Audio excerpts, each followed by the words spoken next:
Damas y caballeros, bienvenidos a todos a este nuevo video. Hoy queremos, enfocarnos en poder transmitir en, previsión de las próximas elecciones, muy próximas, por cierto, en Estados Unidos, que tendrán lugar el próximo martes 5 de noviembre, pues queremos compartir con ustedes algunos principios, guía que pueden servirles para todos los que están en Estados Unidos y que tienen derecho al voto, pues para precisamente tomar una buena decisión y así poder, votar del mejor modo posible. Son principios, de carácter general y por lo tanto son buenos para todas las personas y de modo particular para los cristianos. Y cuando hablamos de cristianos, en este caso específico nos estamos refiriendo a, todas las tradiciones propias del cristianismo, ¿no? Por lo tanto, tanto católicos como también protestantes y ortodoxos, porque son principios, válidos para todos nosotros y que deberíamos tratar de, usarlos para así poder votar correcta y conscientemente. Esto es importante porque las personas tienen el deber de votar debido al, el gobierno, el sistema de gobierno actual en el que nos encontramos, sobre todo aquí en Occidente, las sociedades son prácticamente todas socialdemócratas, ¿no? Aquí se da dentro de lo que es el sistema propio de gobierno de la democracia, que ya de por sí en realidad no es el mejor de los gobiernos. De hecho, no, se acerca más hacia el peor de los gobiernos que el mejor de los gobiernos. Pero bueno, es, el momento histórico en el que nos ha tocado vivir y por lo tanto es aquello, con lo que tenemos que corresponder. Es decir, Dios nos pone en las circunstancias y nosotros tenemos que tomar las decisiones apropiadas y correctas en esas circunstancias, ¿no? Por medio de nuestro intelecto tenemos que orientarnos a la verdad y por medio de nuestra voluntad debemos orientarnos al bien. Ahora bien, como decíamos, nos encontramos dentro de un sistema de gobierno demócrata, o sea, de democracia, es decir, democracia, de demos y crasías, o sea, el sistema de gobierno del pueblo, donde la mayoría decide, ¿no? Donde la mayoría elige que todo lo que es, todo lo que corresponde, todo lo que compete a materia de leyes y políticas, pues aquí nos encontramos en particular en Estados Unidos, ¿no? Aquí, por ejemplo, también en España, también en Italia, sucede algo muy similar, en una socialdemocracia, no en una democracia per se, sino en una socialdemocracia, que es todavía más nefasto en realidad, más dañino. Pero bueno, como decíamos, es la época histórica en la que nos ha tocado vivir, Dios nos ha puesto en estas circunstancias y nosotros tenemos que corresponder al bien de acuerdo a las circunstancias en las que nos encontramos en el momento. Y estas circunstancias, de modo imperante, nos llaman al voto, nos llaman a elegir el presidente, ¿no? En particular cuando hablamos precisamente de unas elecciones generales o de tipo presidenciales, dado que el presidente debería ser una persona, al menos en términos ideales, debería ser una persona honrada, una persona llamada a tomar decisiones trascendentes por el bien del pueblo y también, por tanto, de su pueblo, o sea, aquel sobre el cual debe gobernar directamente, como también en asuntos internacionales y por lo tanto con otros gobernantes, debería siempre buscar lo mejor por el pueblo, debería siempre ir en búsqueda del bien común, de un bien común real, por cierto, ¿no? Y debería ser alguien que debería destacarse, distinguirse por sobre otros, tanto en cuanto a ser una persona noble intelectualmente como también volitivamente, porque sus acciones deberían precisamente ser un testimonio de quién es, debería ser alguien ejemplar, debería ser una persona resoluta. Eso es lo que debería ser un presidente, porque esto es lo que se requiere para poder gobernar a todo un pueblo. Y nosotros tenemos el deber, dado que finalmente termina en la presidencia, o al menos debería terminar en la presidencia, aquella persona que es votada por la mayoría de los ciudadanos, pues entonces nosotros tenemos el deber precisamente de votar por la presidencia. Porque así como además queremos luego nuestros derechos, si tenemos derechos, si queremos reclamar derechos, que se nos den cosas, también entonces tenemos la obligación, el deber, la responsabilidad de votar también, de dar nosotros algo para que después también finalmente pueda haber esta relación, ¿no? De una calle de doble sentido. Nosotros damos para que también podamos recibir después.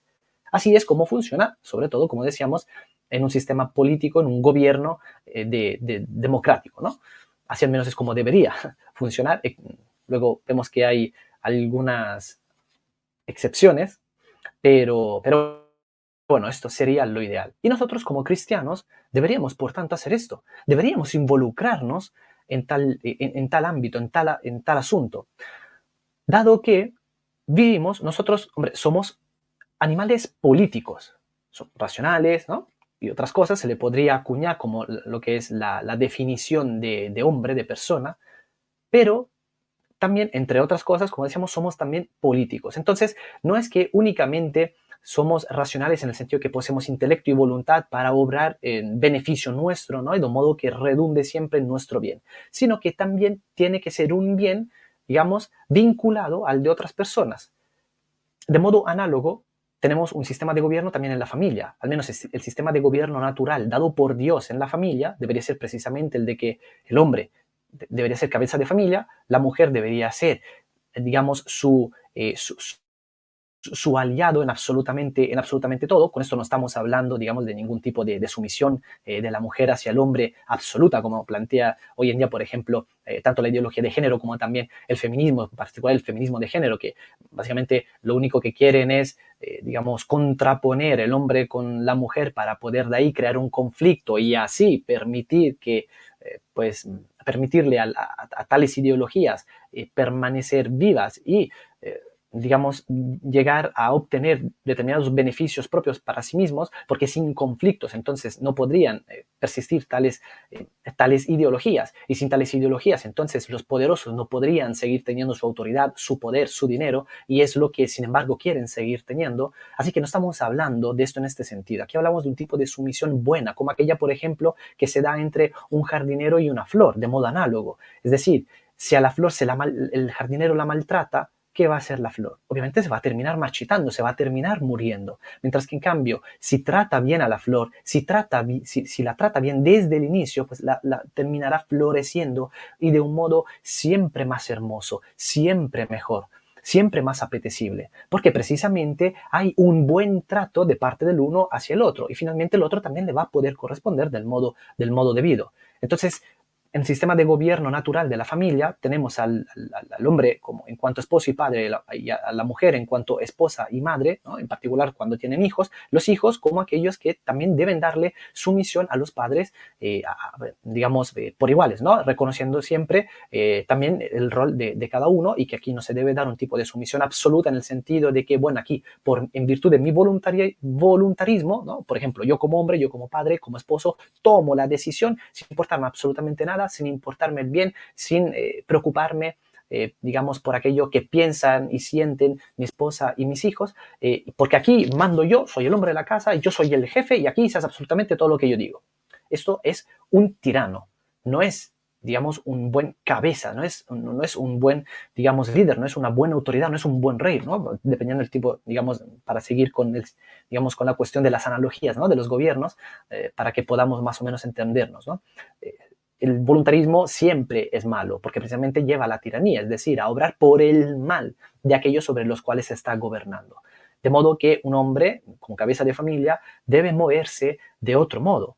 Tiene que obrar por el bien de su esposa y de sus hijos, y esto obviamente no se hace en absoluto ejerciendo violencia y ningún tipo de autoritarismo sobre ellos. Análogamente, dentro de un sistema también democrático, esto debería digamos, suceder de un modo muy análogo. Y por lo tanto, para que pueda haber un buen presidente, para que se pueda elegir correctamente al candidato a la presidencia, nosotros debemos también dar nuestro voto. Así que lo ideal, lo correcto sería siempre votar y votar bien.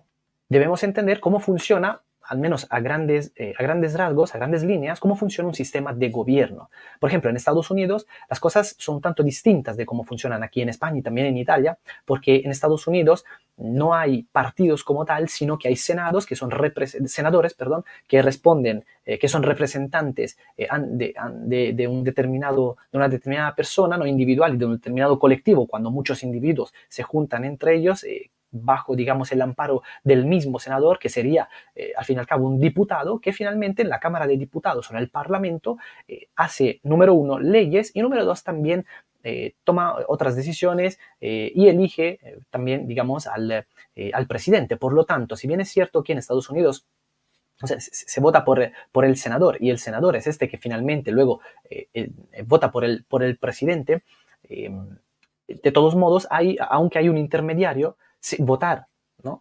Que yo, por ejemplo, como ciudadano hipotéticamente estadounidense, porque no vivo en Estados Unidos, pero si yo como ciudadano elijo a un determinado senador, lo elijo porque sé que va a votar a tal candidato a la presidencia.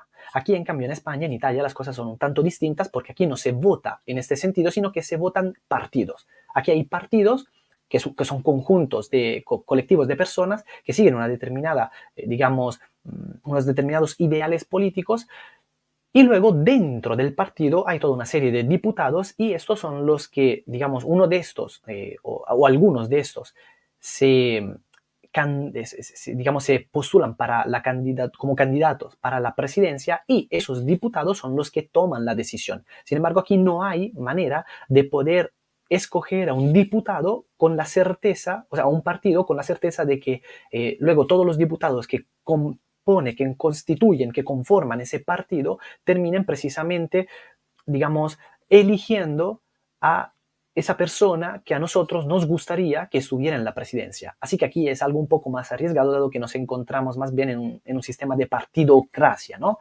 Que también, digamos, es como un subconjunto de la socialdemocracia. Mientras que, en cambio, en Estados Unidos tienen un sistema de elecciones y también digamos, de representantes de los ciudadanos un tanto mejor comparado con otras partes del mundo. Y por lo tanto, esto es lo bueno de Estados Unidos. Así que, como decíamos, dado que nos estamos aproximando mucho, vamos a ver al 5 de noviembre, que es el día de las elecciones en Estados Unidos, pues entonces queremos compartir con ustedes aquellos que, además, con el tiempo se terminaron reconociendo o llamando como principios innegociables para poder elegir desde una perspectiva política, ¿no? Para poder elegir a un candidato a la presidencia. Estos principios son tres, básicamente. El primero es que el candidato a la presidencia, aquel que se postula para terminar siendo finalmente, si de ser elegido, el presidente de toda la nación, debe ser una persona que, número uno, defienda la vida desde la concepción hasta la muerte natural. Esto es algo muy importante porque, por ejemplo, en la práctica se traduce, digamos, como diciendo que no deberíamos votar a aquella persona que esté a favor, por ejemplo, del aborto, de la eutanasia, ¿no? El aborto, por lo tanto, en el sentido de aquel asesinato, ¿no? Aquella acción que le quita la vida a una persona en el vientre de su madre, o el infanticidio, por ejemplo, ¿no? Por lo tanto, un infanticidio, el aborto también es una especie de infanticidio, ¿no? Aunque comúnmente cuando se habla de infanticidio se piensa ya en aquel bebé ya nacido que finalmente les quita la vida y también quita por completo del mapa lo que es la práctica de la eutanasia, ¿no? Es decir, de la muerte, del asesinato que se le hacen, que se le imponen y que se le imputan, ¿no? A personas, sobre todo mayores de edad, porque la eutanasia se da mayormente entre las personas mayores de edad, entre viejitos, en nuestros abuelitos, como también, pero a gente más joven. Lamentablemente hay varias partes del mundo, varios países donde la eutanasia incluso se puede llevar a cabo entre adolescentes, entre digamos, gente muy, muy joven, ¿no? O sea, adolescentes o adultos muy jóvenes. Y eso es algo que no debería defender en absoluto un candidato a la presidencia si es que quiere ser elegido por los cristianos. Nosotros como cristianos tenemos el deber, de nuevo, el deber moral de decidir de tomar la decisión correcta, de elegir correctamente aquel que luego finalmente nos va a representar como cabeza de todo, digamos, de todo el país, como cabeza de toda la nación. Y el defender la vida desde la concepción hasta la muerte natural, hombre, es algo muy importante que que debe tener, que debe mostrar aquella persona, ¿no? Esta persona. Y además, también hay otros dos principios muy buenos que debemos tener en cuenta. El segundo es la protección de la vida. Perdón, hemos hablado de la protección de la vida desde la concepción hasta la muerte natural. ¿Ok? Y la segunda, en cambio, es el reconocimiento de la familia compuesta por un hombre y una mujer. O sea, un hombre en el sentido de hombre de verdad, no como yo me puedo autopercibir en virtud de una ideología de género, y mujer de verdad, no como yo me puedo autopercibir en virtud de una ideología de género nuevamente. ¿Ok? Por lo tanto, es muy importante que, que el candidato a la presidencia sea alguien que defienda, ¿no?, el dejar de lado, el deshacerse de todas estas ideologías tan nefastas que están azotando y haciendo sufrir, haciendo padecer a la sociedad, sobre todo aquí en Occidente, pero como decíamos al final, de un modo en realidad global, ¿no?, a nivel mundial.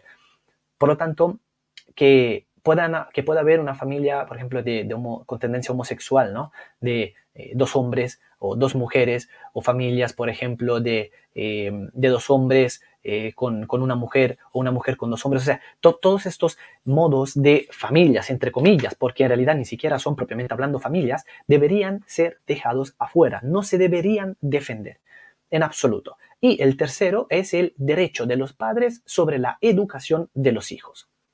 Esto también es algo importante. Por tanto, no es el papá Estado quien debería tomar las decisiones sobre cómo educar a los niños, sino que son los propios padres naturales de la criatura, del niño, de la niña, los que deben tener siempre el derecho de educar a sus hijos. Entonces, siempre y cuando un candidato a la presidencia defienda como mínimo estos tres principios innegociables, a este candidato se le puede votar.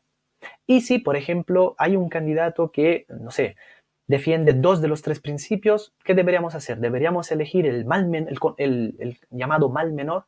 Esto es algo que un cristiano no debería hacer. Esto es algo que se ha dado, lamentablemente, es una equivocación que se ha dado, lamentablemente, sobre todo a partir de la modernidad. Nosotros nunca deberíamos poder elegir el mal menor.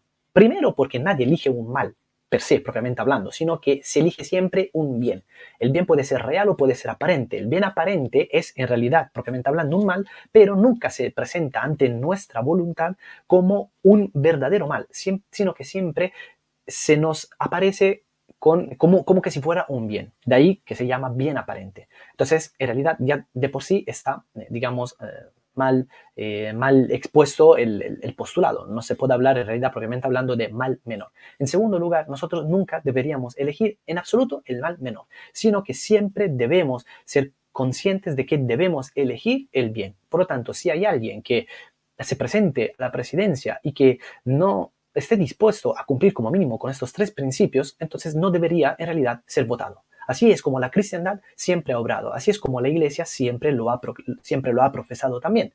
Porque el llegar a escoger, a elegir a alguien que defienda alguno de estos o todos estos males, nos hace cómplices, nos convierte en cómplices de tales maldades.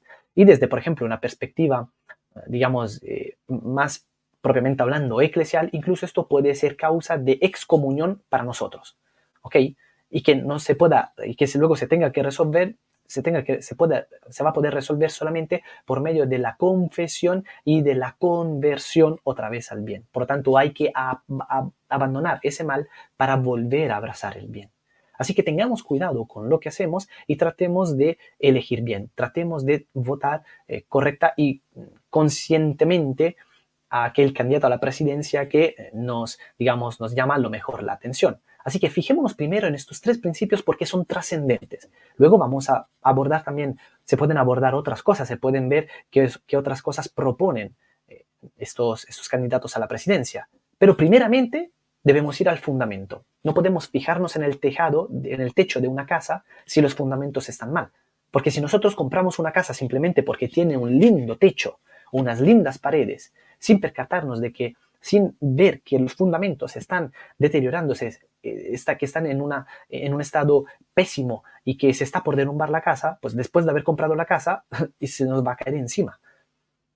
Mientras que en cambio, si nosotros somos capaces de elegir a una casa que tenga unos fundamentos en muy buen estado, entonces después la casa no se nos va a caer encima. Quizás luego haya que arreglar algo en las paredes o en el techo, pero si los fundamentos están bien, entonces, digamos, el resultado va a ser bueno, el resultado va a ser positivo. ¿Ok? Así que tengamos mucho cuidado con las personas a las que tengamos que elegir. De ahí que de suyo que aquí no estamos diciendo, bueno, hay que elegir a esta persona no estamos, o a esta otra, no estamos dando nombre y apellido, solamente estamos dando principios, guías que van a ser muy útiles y buenos para nosotros. Así que, en definitiva, dicho esto, hay que recordar que seguramente hay personas que a lo mejor se digan, ¿no? Afirmen o que se pregunten, pero, hombre, ¿por qué estamos mezclando, digamos, la fe del cristiano con la política? No son las dos cosas, digamos, no operan sobre dos campos distintos y por lo tanto se deberían mantener separadas entre ellas. Hay personas que viven de ese modo, pero eso no es lo que el cristiano debería hacer, porque el cristiano está llamado a obrar por la fe en absolutamente todos los campos de su vida. Así es como el cristianismo siempre lo ha sostenido, así es como los cristianos siempre lo han creído, porque así es como nuestro Señor Jesús nos lo ha enseñado. Por lo tanto, no debemos en ningún momento, en realidad, como cristianos, como buenos cristianos, separar el ámbito de la esfera privada con la esfera pública. De modo que no es que lo que nosotros, digamos, creemos y practicamos en la iglesia no tiene que ser válido necesariamente también en la esfera pública, como por ejemplo en la política. No, no, las cosas no funcionan así. Las dos cosas tienen que ir juntas, porque para que nosotros podamos vivir por la fe en el Señor Jesús, en toda nuestra vida, también tenemos que traer todos estos principios a la parte política y meternos en política. Luego uno puede, a lo mejor, meterse, operar en la política, como por ejemplo, no sé, postularse como candidato o para el Senado o cosas parecidas, ¿ok? Y sin embargo, no es algo que necesariamente todos estamos llamados a hacer, pero sí todos tenemos el deber de poder participar como mínimo, ¿no? de un grado mínimo, al menos en lo que es digamos, el voto para el candidato a la presidencia. Así que bueno, sin nada más que añadir, nos despedimos con esto y para cualquier cosa estamos también a su disposición, ya saben, aquí en los comentarios. Y nada más, entonces, viva Cristo Rey.